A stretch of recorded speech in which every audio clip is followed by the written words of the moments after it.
সমালোচনা যেন পিছুই ছাড়ছে না ডক্টর মোহাম্মদ ইউনূসের। গেল ৭২ ঘন্টা যাবৎ ডক্টর মোহাম্মদ ইউনূসের একটা বক্তব্যকে কেন্দ্র করে তোলপাড় চলছে বিএনপির রাজনৈতিক অঙ্গনে বা সুশীল সমাজ অথবা যারা নির্বাচনমুখী জনগণ আছেন তারা বিষয়গুলো নিয়ে সর্বোচ্চ লেভেলে সমালোচনা করছেন। আপনাদের খেয়াল থাকার কথা, ঈদের ঠিক আগের দিন ডক্টর মোহাম্মদ ইউনূস তিনি একটা বক্তব্য দিয়েছিলেন, দীর্ঘ চূড়া বক্তব্য, প্রায় ৪০ মিনিটের।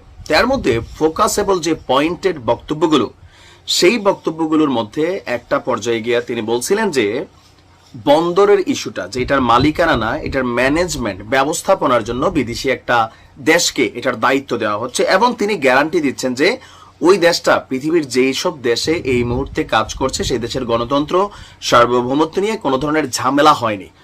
ভালো কথা।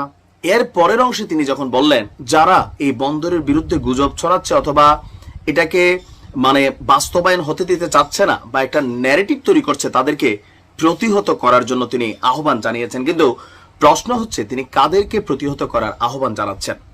ওনার এই বক্তব্য নিয়ে বিএনপি সহ সুশীল সমাজে ব্যাপক প্রতিক্রিয়া তৈরি হয়েছে যে ডক্টর মোহাম্মদ ইউনূস এই বন্দরের ইস্যুতে যারা যারা কথা বলছে এদের মধ্যে প্রধান অন্যতম হচ্ছে বিএনপি, দ্বিতীয় হচ্ছে বাংলাদেশ সেনাবাহিনী, যারা বলছেন যে বন্দরের ইস্যুটা এটা রাজনৈতিক সরকার, তারা এটার ব্যাপারে ডিসিশন নেবে, অথবা তিনি যদি কোনো দেশকে দিতে চান সেটা রাজনৈতিক দলগুলোর সাথে কানেক্টেড হয়ে তিনি সিদ্ধান্ত নিতে হবে।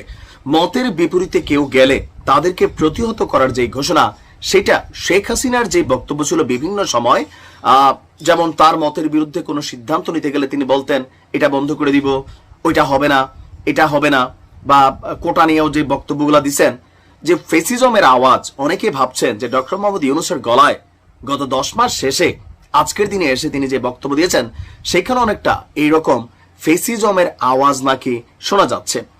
তার এই বক্তব্যকে কেন্দ্র করে আপনার নানামুখী আলোচনা সমালোচনা। তবে আমি মনে করি, আমি আমার ব্যক্তিগত জায়গা থেকে, বন্দর ব্যবস্থাপনা না, বাংলাদেশের অনেক কিছু আছে যেগুলোকে মডিফাই করা দরকার। তবে সেই মডিফাইয়ের ইস্যুগুলো যেহেতু জাতীয় নিরাপত্তা সার্বভৌমত্বের ইস্যু আছে, সো এটার ব্যাপারে একটা টেন্ডার হোক, রাজনৈতিক দলগুলোর সাথে আলোচনা করুক, বিশ্বের 10, 15, 20টা দেশ তারা এই বন্দরের জন্য টেন্ডার সাবমিট করবে, সেখান থেকে যে বেস্ট দেশগুলো আছে তাদের মধ্যে কাউকে না কাউকে বন্দরের ব্যবস্থাপনা দেওয়া হোক, এবং কি চুক্তি হচ্ছে সেই কোম্পানিটার সাথে বা ওই রাষ্ট্রের সাথে।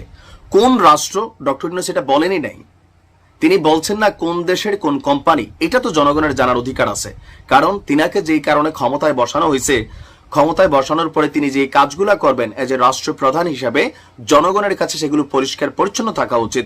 সো ওনার বক্তব্যের মধ্যে যে জিনিসটা আসছে, বিএনপির দাবি যে তিনি বিষয়গুলোকে পরিষ্কার না করে একটা ধোঁয়াশাকার ধারণ করেছেন এবং রাজনৈতিক দলগুলোর বিরুদ্ধে প্রতিহত করার। তো ওনার প্রতিহত করার জন্য ওনার কি নির্দিষ্ট কোনো রাজনৈতিক গোষ্ঠী আছে? তিনি কি এনসিপি কে আহ্বান জানাচ্ছেন, নাকি জামাত ইসলামকে আহ্বান জানাচ্ছেন, নাকি কাকে যে প্রতিহত করার জন্য? প্রতিহত করবে কারা, আর কাদেরকে প্রতিহত করবে? কারণ বন্দর ইস্যুতে সারা বাংলাদেশের 95% মানুষ ভুল বুঝে হোক, না বুঝে হোক বা বুঝে হোক এটার বিরোধিতা করছে। যেহেতু বিরোধিতা করছে, প্রতিহত শব্দ একজন রাষ্ট্রপ্রধান হিসেবে তিনি এই বক্তব্য দিতে পারেন না। এটা প্রত্যেকটা রাজনীতিবিদদেরই করার সমালোচনার জায়গা কিন্তু এই জায়গাটা ঘিরে তৈরি করা হয়েছে। সো আমি ব্যক্তিগতভাবে মনে করি যে অনৈক্য তৈরি হচ্ছে রাজনৈতিক দলগুলোর সাথে ডক্টর মোহাম্মদ ইউনূসের বিভিন্ন বক্তব্যকে কেন্দ্র করে। তো সেইগুলোকে তিনি খোলামেলা করা উচিত, অথবা প্রেসের উচিত, ওনার যে প্রেস সচিবরা আছেন, বন্দর নিয়ে একদম স্পষ্ট একটা বার্তা যে হ্যাঁ, পৃথিবীর এই দেশটা বন্দরের এই দায়িত্বটা পাচ্ছে। ভালো হলে রাষ্ট্রের জন্য কোনো সমস্যা নাই, জনগণ বুঝবে। তো কি কি চুক্তি হচ্ছে, কত বছরের চুক্তি হচ্ছে, সেখানে বাংলাদেশ কি পাচ্ছে, তারা কি পাবে, এই বিষয়গুলো একদম পানির মতন পরিষ্কার করে একটা প্রজ্ঞাপন বা বিজ্ঞপ্তি যদি সরকারের পক্ষ থেকে দেওয়া হয়, তাহলে এই ভুল বোঝাবুঝিগুলোর জায়গা থাকবে না।